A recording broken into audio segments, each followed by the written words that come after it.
나병 환자 한 사람이 예수께로 와서 그 앞에 무릎을 꿇고 간청하였다. 선생님께서 하고자 하시면 나를 깨끗하게 해 주실 수 있습니다. 예수께서 그를 불쌍히 여기시고 손을 내밀어 그에게 대시고 말씀하셨다. 그렇게 해 주마. 깨끗하게 되어라. 곧 나병이 그에게서 떠나고 그는 깨끗하게 되었다. 예수께서 단단히 이르시고 곧 그를 보내셨다. 그때 예수께서 그에게 말씀하셨다. 아무에게도 아무 말도 하지 말아라. 가서 제사장에게 네 몸을 보이고 네가 깨끗하게 된 것에 대하여 모세가 명령한 것을 바쳐서 사람들에게 증거로 삼도록 하여라. 그러나 그는 나가서 모든 일을 널리 알리고 그 이야기를 퍼뜨렸다. 그러므로 예수께서는 드러나게 동네로 들어가지 못하시고 바깥 외딴 곳에 머물러 계셨다. 그래도 사람들이 사방에서 예수께로 모여들었다. 참 좋으신 우리 주님의 은총과 평강이 교우 여러분 모두와 함께 하시기를 빕니다. 온 세계가 조 바이든 미국 대통령의 취임을 지켜봤습니다. 그는 취임 메시지를 통해서 통합만이 진전의 길이라고 그렇게 이야기했고, 분열되어 있던 그 세계를 치유하는 일에 헌신의 힘을 다하겠노라고 그렇게 다짐을 했습니다. 그의 메시지가 단순한 수사가 아니라 정책으로 구현될 수 있기를 소망합니다. 그의 정부가 분열되었던 사람들의 마음을 이어주고, 그리고 나누어졌던 사람들 사이에 다리를 놓아주는 그런 일들로 나타나기를 간절히 소망합니다. 취임식에서 24살의 젊은 시인인 어맨더 골먼이라고 하는 이가 낭송한 취임 축시가 아주 깊은 화제거리가 되었습니다. 우리가 오르는 언덕이라고 하는 시였는데, 그러니까 어둠 가운데서도 빛을 찾는 일이 얼마나 중요한지, 어떤 소망을 품어야 하는지를 얘기한 후에 분열을 메우고 그리고 차이를 제쳐놓을 수 있는 용기가 우리에게 필요하다고 그렇게 노래했습니다.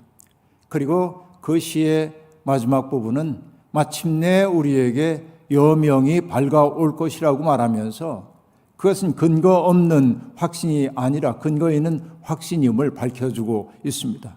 그렇게 말하고 있죠. 시인은 그 빛은 언제나 있을 것이기에 우리에게 빛을 볼 용기가 있다면, 우리에게 빛이 될 용기가 있다면, 이렇게 말합니다.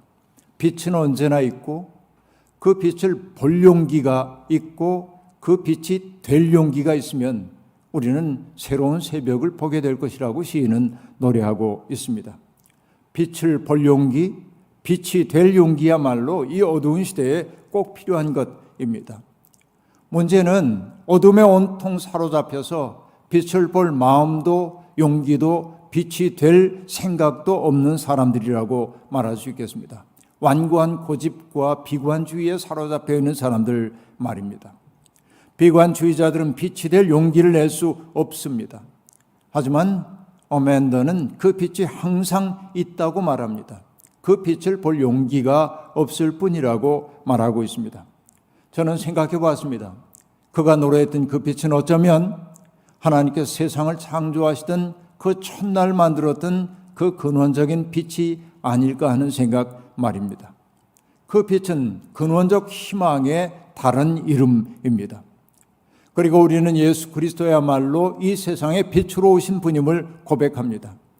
이런 고백을 하는 사람들이라면, 그분이 우리의 구원자라는 사실을 믿는다고 한다면 우리는 비관주의자가 될 수도 없고 숙명론자가 될 수도 없습니다. 엄동설안에도 봄을 준비하는 나무처럼 믿음의 사람들은 가장 어두운 시기, 가장 어려운 시기에 역사의 봄을 바라보고 그것을 준비하는 사람들이라 말할 수 있겠습니다. 예수님이 세상에 사셨던 공생의 생애 가운데 공생의 3년은 온통 분열과 갈등의 땅, 아픔과 시련의 땅, 어둠이 지극했던 그 땅에 생명과 평화 그리고 화해의 빛을 가져가는 삶으로 점철되어 있다고 말해도 과언이 아닐 것입니다. 마가복음서는 그의 첫 장에서 그리스도께서 하셨던 일들을 보여주고 있습니다. 각종 병으로 말미암아 시달리고 있던 사람들의 병을 주님은 고쳐주셨습니다. 귀신에 들려 고달파하고 있는 사람들에게서 귀신을 내쫓아 주시기도 했습니다.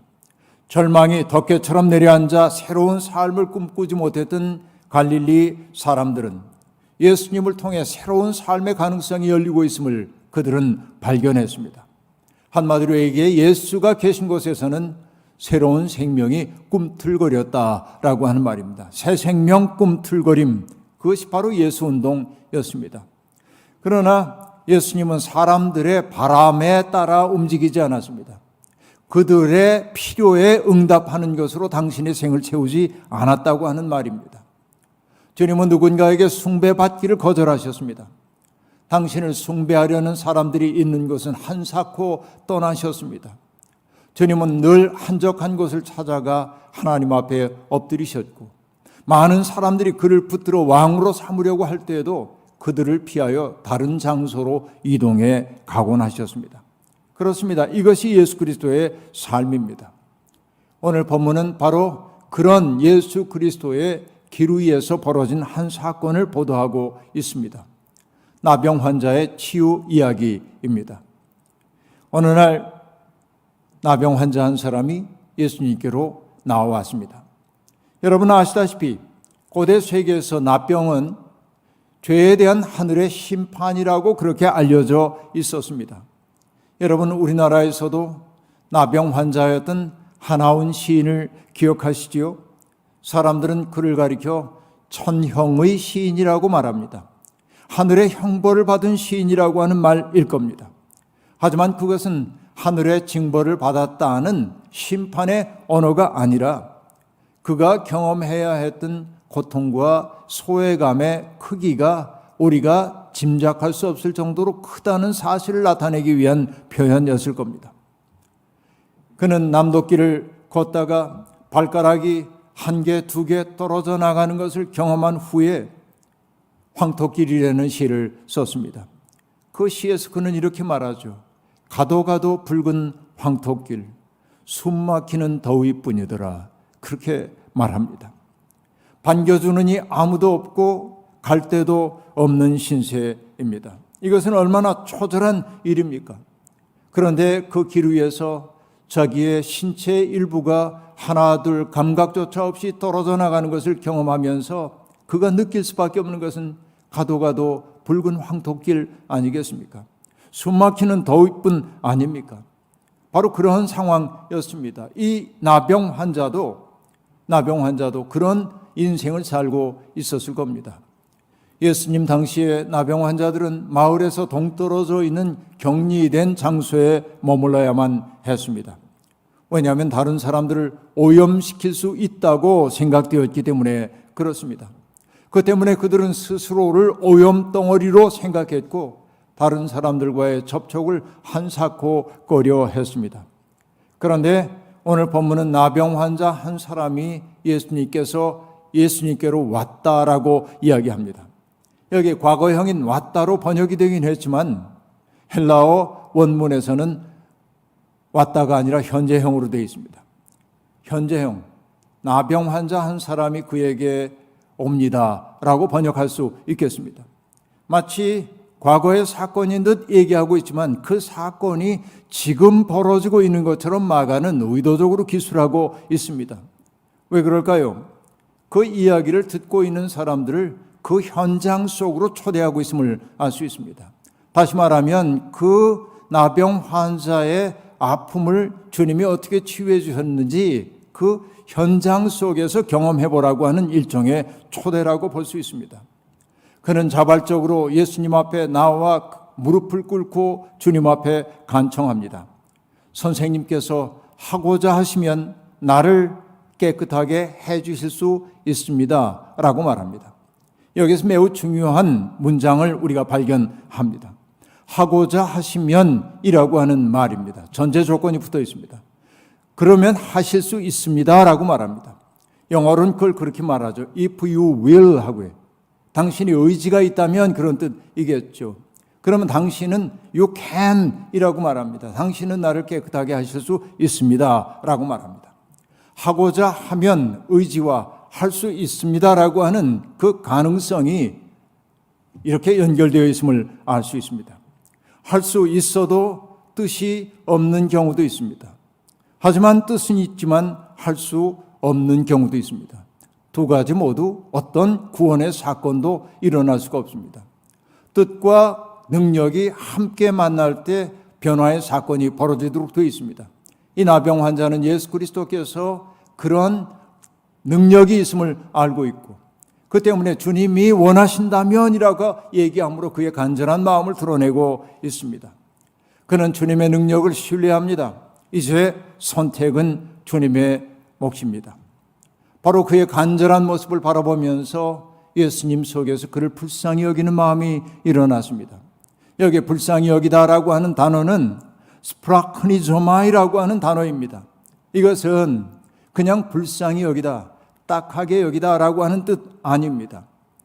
이 말은 일전에도 얘기한 적이 있지만 고대인들의 사고를 반영하고 있습니다.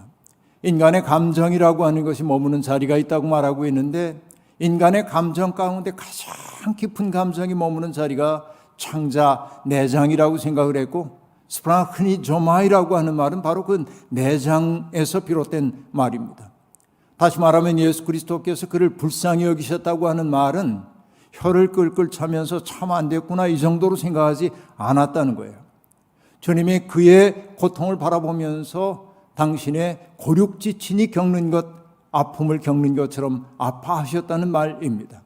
바로 그의 아픔을 당신의 아픔으로 고스란히 수용하셨음을 나타내는 게 불쌍히 여기셨다라고 하는 단어인 것입니다. 그렇습니다. 바로 이것이 사랑이죠. 누군가의 고통을 그대로 당신 것으로 가져오는 것이죠.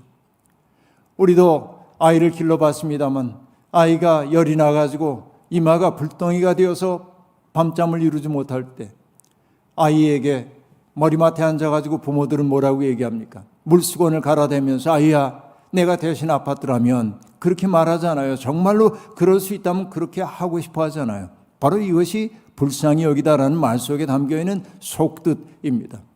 그냥 단순하게 안 됐네 이게 아니에요. 바로 그런 마음으로 주님은 그 사람을 대했다고 말합니다. 전남대학에 계신 철학자 김상봉 선생은 교양의 본질이 뭐라고 얘기하냐면 자기를 초월하여 타자의 자리에 자기를 놓을 줄 아는 능력, 다시 말하면 타자를 상상할 수 있는 능력이 교양의 본질이라고 말합니다. 바로 이것이 교양이라는 거예요. 타자의 자리에 나를 세워보는 것. 예수 그리스도는 그렇게 본다고 한다면 교양인이었습니다. 불경한 말처럼 들리는지 몰라도 타자의 고통을 그대로 당신의 것으로 느꼈기 때문에 그렇습니다. 주님은 마침내 손을 내밀어 그에게 대시고 말씀하셨습니다. 그렇게 해주마, 깨끗하게 되어라 라고 말합니다. 나병 환자의 몸에 손을 댄다고 하는 것, 이것은 스스로 부정해지고 불결해진다는 것을 의미합니다. 감염의 위험이 있다고 꺼리는 사람들이 많지만 주님은 그가 남처럼 여겨지지 않았기에 그의 몸에 손을 댔습니다. 그의 몸에 손을 댔다가는 나까지 오염될지 모른다는 두려움 따위는 없습니다. 주님의 그 말씀이 떨어지자 나병은 떠나갔고 그는 깨끗하게 되었습니다. 뜻이 일어나자 능력이 나타났고 그 때문에 사건이 벌어진 것입니다. 저는 이 본문 말씀을 읽을 때마다 예수 그리스도의 손을 떠올릴 때마다 강은교 시인의 당신의 손이 떠오릅니다. 당신의 손이 길을 만지니 누워있는 길이 일어서는 길이 되네. 당신의 슬픔이 살을 만지니 머뭇대는 슬픔의 살이 달리는 기쁨의 살이 되네. 아, 당신이 죽음을 만지니 천지에 일어서는 뿌리들의 뼈. 예수 그리스도의 손이 닿는 곳마다 바로 이런 기적이 일어났습니다. 우리의 손이 닿는 곳마다 이런 기적이 일어난다면 얼마나 좋겠습니까? 중요한 것은 뜻을 일으켜 세우는 데 있습니다. 바로 그 뜻의 일어남, 내 속에서 누군가의 고통 때문에 그 고통을 덜어주고 싶어서 내 속에 애끓는 마음이 생겨나는 것, 바로 그것이 사랑입니다. 진실한 사랑이 우리 속에 일어날 때 우리는 무능에서 깨어나 새로운 일을 시작할 수 있습니다. 예수님처럼 기적 행위자가 될 수는 없다 해도 내 속에 그 마음이 일어난다면 우리가 할 수 있는 작은 일부터 시작할 용기를 가질 수 있습니다. 나는 할 수 없는 일이니까 라고 포기하는 법이 없습니다. 내 사랑하는 사람이 겪는 고통을 바라보면서 어떻게 저 고통에 내가 할 수 있는 일이 없다고 말할 수 있겠습니까? 할 수 있는 일들을 다 해보는 거죠. 바로 이것이 사랑 아닙니까? 나병 환자의 치유는 놀라운 일이었습니다. 당사자가 느낀 기쁨이 얼마나 컸을까요? 마치 꿈을 꾸는 것 같았을 겁니다. 그리고 세상에 나가서 내가 깨끗하게 되었어요라고 외치고 싶었을 겁니다. 그러나 주님은 그에게 단단히 이르셨습니다. 아무에게도 아무 말도 하지 말아라. 그리고 다른 지시 하나를 내립니다.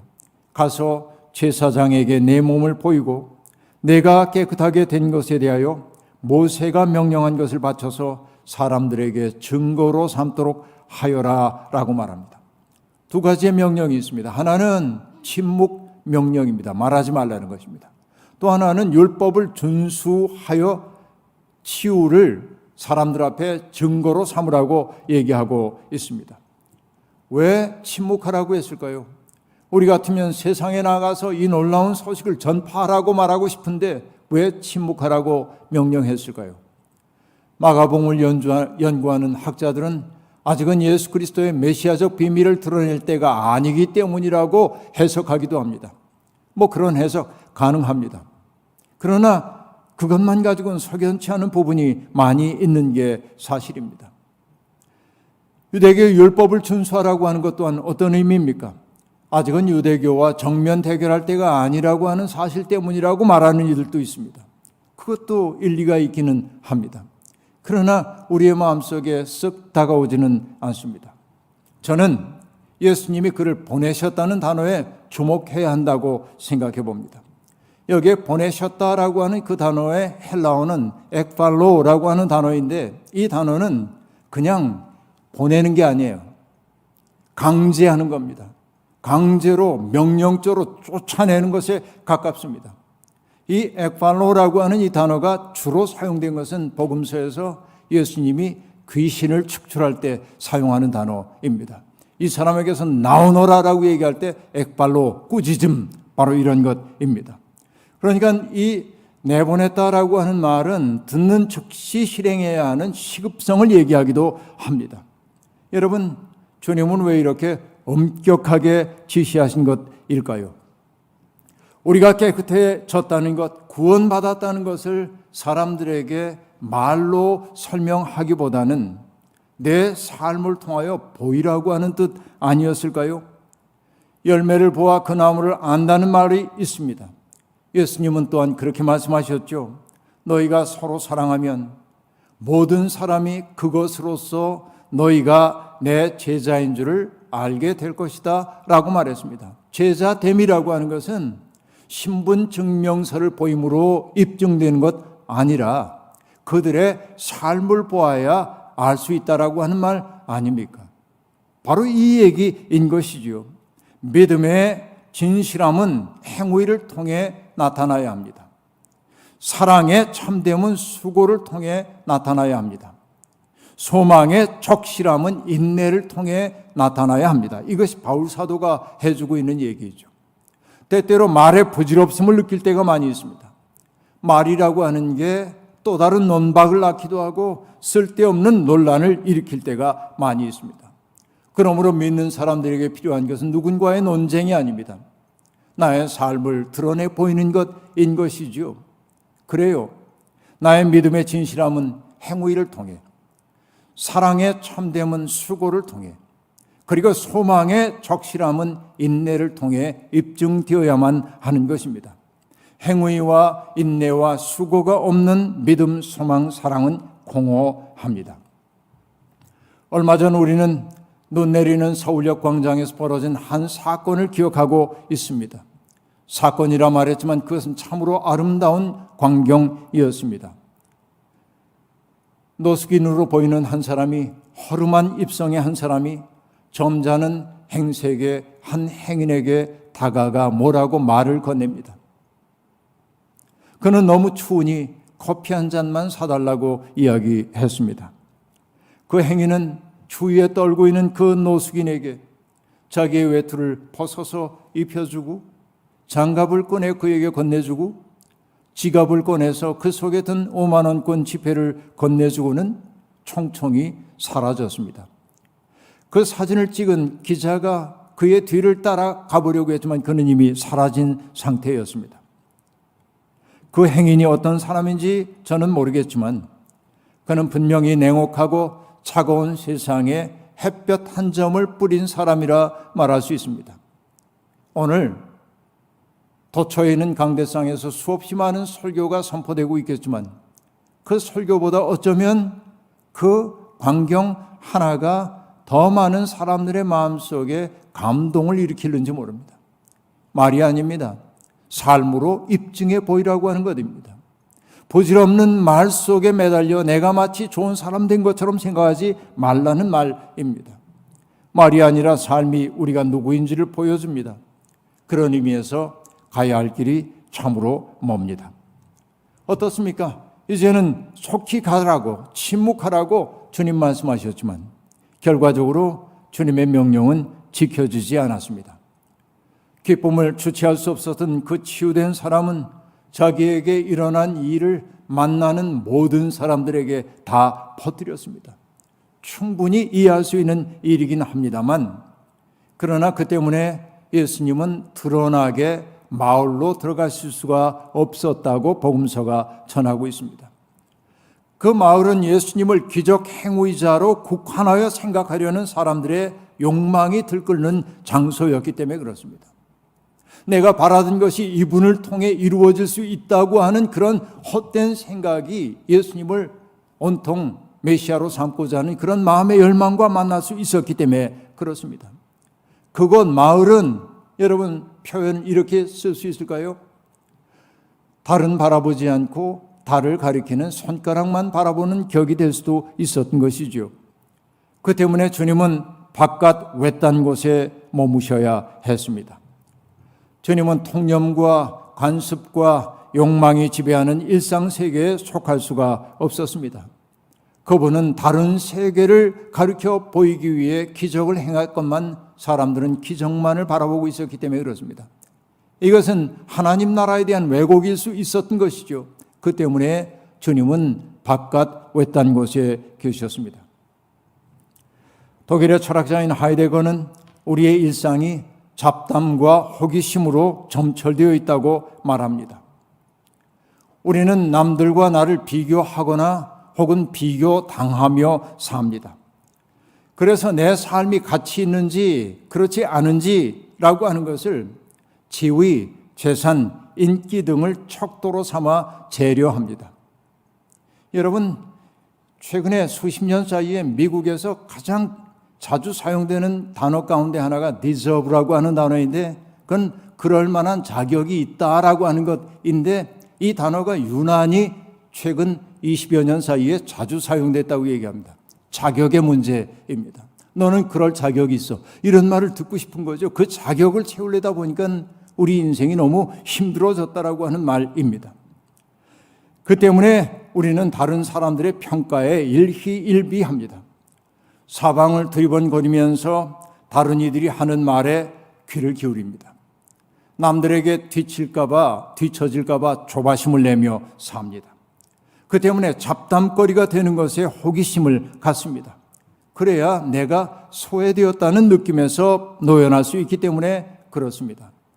세상의 온갖 소리에 귀를 기울이는 것, 정보의 바닷속을 떠다니는 것, 그것은 나를 똑똑하게 만들기 위한 것처럼 보이는지 몰라도 그러면 그럴수록 우리는 영혼의 소리를 듣는 이 능력이 퇴화될 수밖에 없다는 것입니다. 이것이 문제라면 문제이겠습니다. 사물과 세계에 깃든 하나님의 신비를 알아차리는 능력은 자꾸만 퇴화하고 있습니다. 바로 이것이 우리의 비극성입니다. 그 때문에 지금 우리에게 필요한 것은 늘 정보를 검색하는 일 아닙니다. 세상의 모든 일에 귀를 기울이고 알아차리고 참견할 수 있는 능력이 아닙니다. 지금 우리에게 필요한 것은 가끔은 광야로 나가는 것입니다. 마을 바깥에 있는 예수 그리스도를 만나기 위해 마을 바깥으로 일상의 자리를 벗어던지고 나가야 한다는 말입니다. 여러분, 때때로 답답한 마음 우리가 풀기 위해서 뭘 해야 합니까? 시원한 바람을 좀 쐬야 하지 않겠습니까? 눈을 맞을 수 있다면 더 좋겠습니다. 나무와 숲을 바라봐도 인생이 달라집니다. 그곳에 나갈 때 비로소 우리는 잣달한 근심에서 벗어나서 세상을 경의의 눈으로 바라볼 수 있습니다. 한적한 장소라면 좋겠지만 그럴 수 없다고 한다면 고독의 시간을 꼭 마련해야 합니다. 바로 그것, 고독의 시간, 나의 내면을 응시하는 그 시간이야말로 마을 바깥으로 나가 예수님과 만나는 시간이라 말할 수 있겠습니다. 나의 소원을 들어주시는 분이 아니라 하나님의 뜻에 접속시켜 주시는 분, 나를 수렁과도 같은 일상의 자리에서 건져내 더 넓고 광대한 세계 속에 위치 지워주는 그분을 우리가 만나야 합니다. 그래야만 우리의 시선이 확장되고, 시선이 확장될 때 우리를 한껏 잡아채든 세상의 인력으로부터 자유롭게 됩니다. 바로 이것이 복음이 주는 자유함이라고 말할 수 있습니다. 여러분, 유혹이 많은 세상에 사는 동안 우리 영혼에는 때가 많이 묻었습니다. 살아남기 위해 발버둥을 치다 보니 우리가 하나님의 형상이라는 사실을 까맣게 잊어버리고 말았습니다. 자신도 모르는 사이에 불투명한 존재가 되었습니다.